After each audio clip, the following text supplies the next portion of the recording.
In fact, the historical record is so absent of information concerning Jesus that there are among Western historians those who claim he never existed,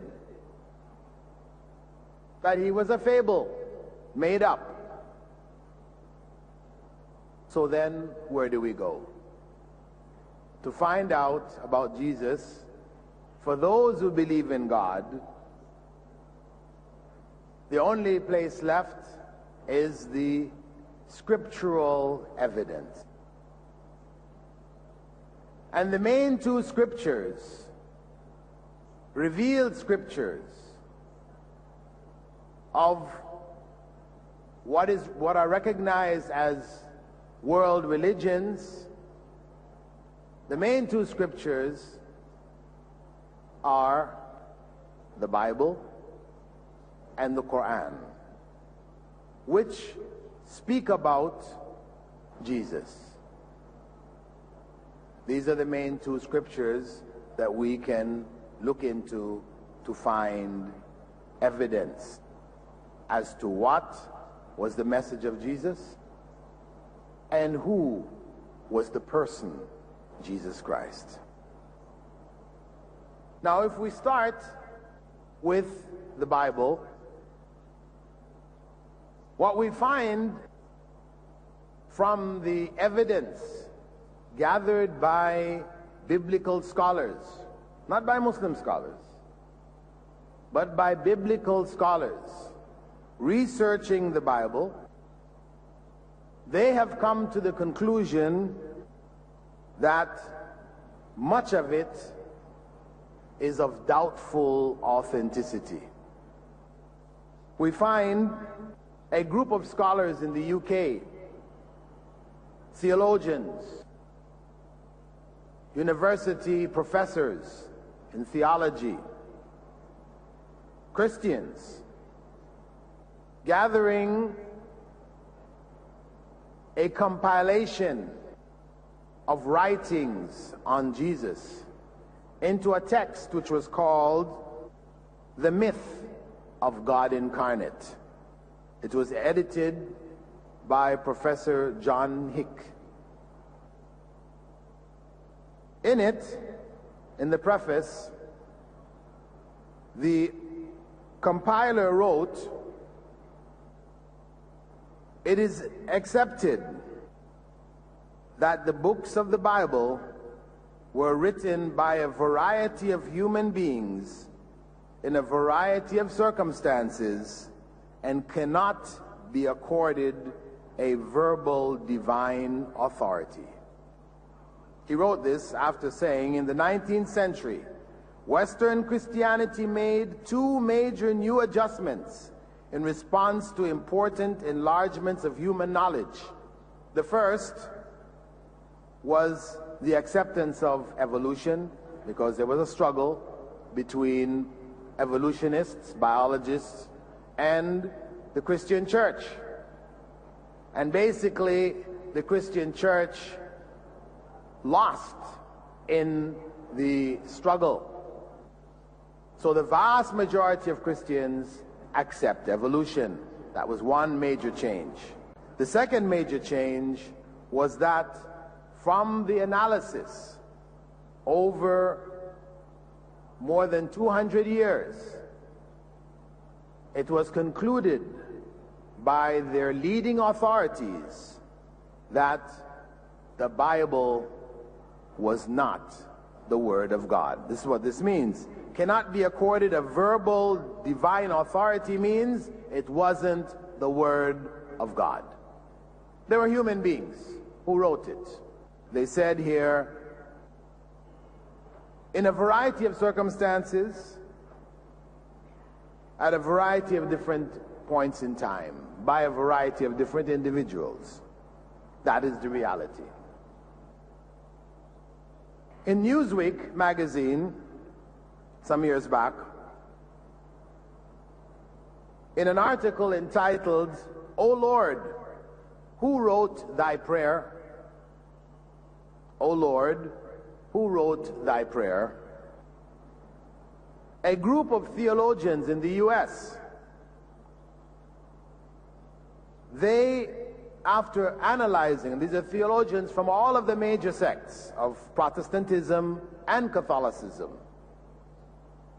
they gathered together and they formed a group which they called the Jesus Seminary. The Jesus Seminary. And they wrote a text which they referred to as the 5 Gospels. In this text, they mentioned the well-known 4, and what they did was they color-coded the text into different colors. One color represented the text which they were certain or reasonably certain that Jesus actually said. Then the next level of color coding were texts which were possibly what Jesus said. Then what was highly unlikely that he said. And then that which was absolutely certain he didn't say. So they gave it different grades with different colors. The 5th gospel was the Gospel of Thomas, which had been discovered in 1945 in Egypt, in Nag Hammadi, written in Coptic, a translation, and which had confirmation from documents of the 1st and 2nd century, bits and pieces which had existed in Greek.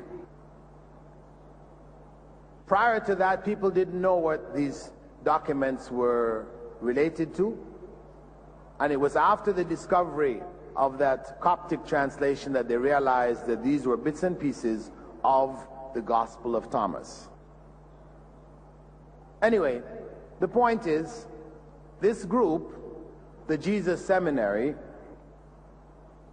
they concluded, after analyzing the Lord's Prayer, what is known in Christianity as the Lord's Prayer. It begins, Our Father who art in heaven, hallowed be thy name, thy kingdom come, thy will be done on earth as it is in heaven, so on and so forth. Give us this day our daily bread, and etc.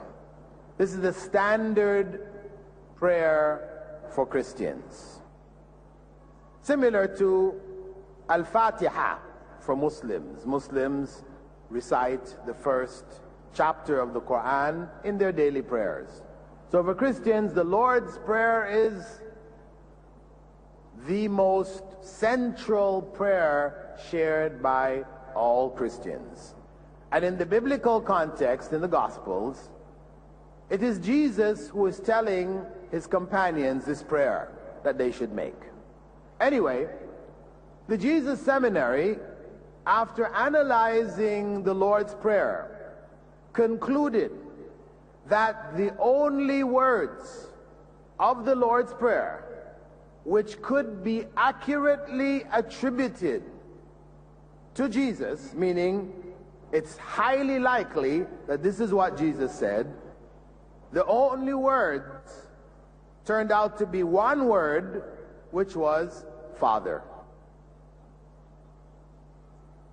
One word of the whole prayer, which Christians have been saying for centuries, believing that Jesus actually taught this.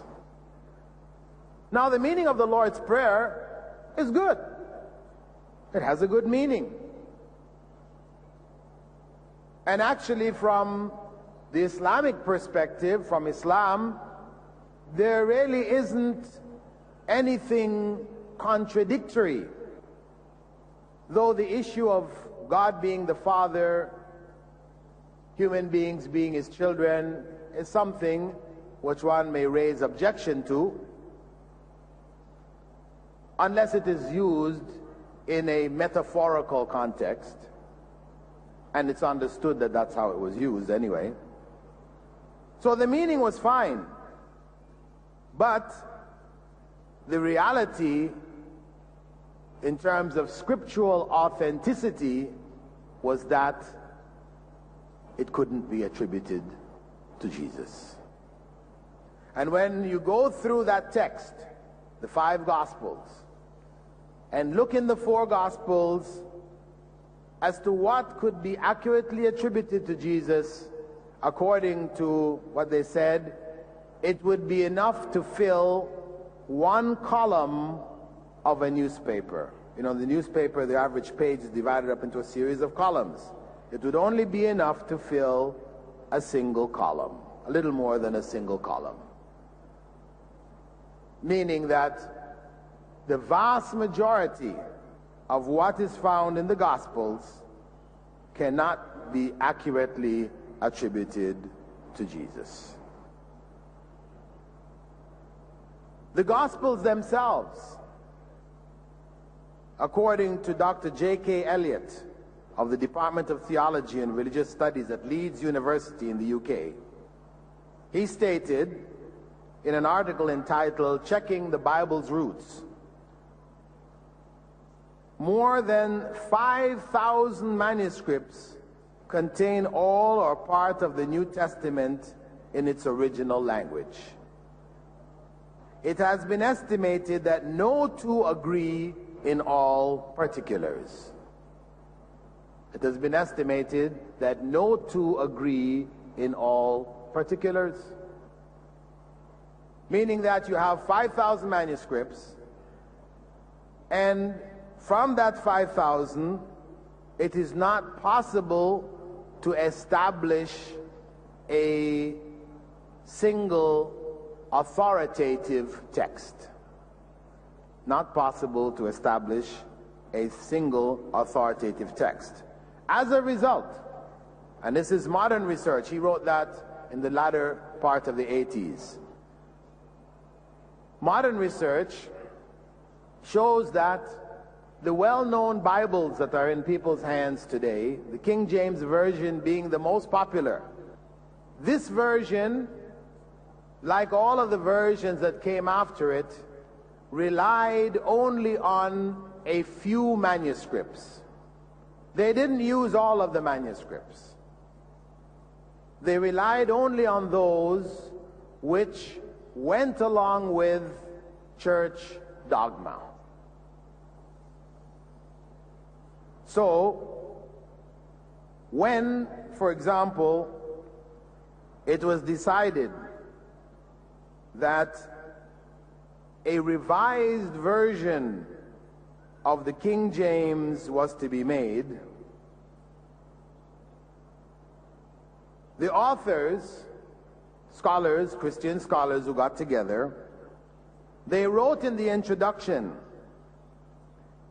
describing the King James Version, saying, "The discovery of many manuscripts more ancient than those upon which the King James Version was based made it manifest that these defects